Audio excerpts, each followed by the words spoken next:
The conflict of control and being controlled. An omnipresent struggle. The relationship between control and being controlled permeates our lives, and few can entirely avoid this complex dynamic. In the past, class struggle was often perceived as a relationship between exploitation and being exploited. Whether it is a capitalist or a landlord, the prerequisite to exploitation is control over others. Thus, the dynamic of control and being controlled is absolute, but there is always a reciprocal relationship between them. The conflict between control and resistance to control exists in all matters and relationships. For example, even something as simple as going out for a meal at a restaurant can lead to discomfort in certain countries that require tipping. While tipping should be a voluntary gesture, in some countries even advanced on a share are strict rules about the percentage of the tip, which can leave consumers feeling uneasy. This mandatory tipping policy stems from the restaurant's internal policies rather than legal requirements. However, this behavior imposes control over the consumer's wallet, a phenomenon widely observed and troubling. These restaurants exist in many places, prompting us to ask, who granted them the power to set these tipping rates? No nation in the world has legal provisions mandating such rules. The difficulty in addressing this issue stems from the absence of explicit legal guidelines. Consequently, the relationship between control and being controlled continues perpetually. Nonetheless, this reality does not mean we should passively accept it. We should push for legislation and raise awareness of individuals' rights to gradually change these unjust practices. This dichotomy of control and being controlled extends to many other areas of our society. For instance, in the workplace, managers may try to control our actions while we strive to express our viewpoints freely.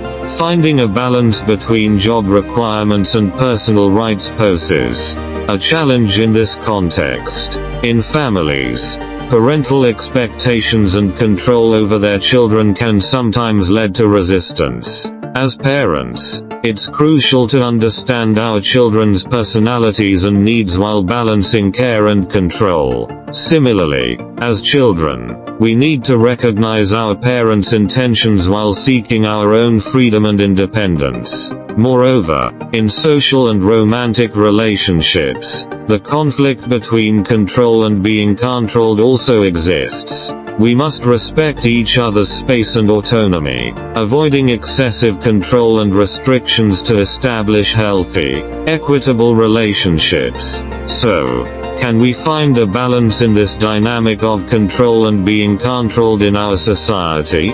How do we pursue genuine freedom and justice in such a world? Given all of these factors, we must ask ourselves, can we accept the status quo, or should we seek change? How can we find our place in this world of control and being controlled and realize our true self-worth? Finding this balance is complex, involving individual, societal, and systemic aspects. To pursue genuine freedom and justice, we must consider how to maintain our independence and rights while establishing harmonious relationships with others. Whether in work, family, or society, we need to find a way that respects others and preserves our own rights and values. We can improve people's understanding of these issues through education, enabling more individuals to comprehend and respect others' rights and freedoms. Additionally, by participating in public affairs and advocating for policy reforms, we can promote a more equitable society. Such efforts protect our rights and create a more just, harmonious social environment. Ultimately, the question remains, in this world filled with control and being controlled, how can we respect the rights of others while preserving our personal freedom? Can we find a balance that allows us to achieve self-fulfillment while living in harmony with others?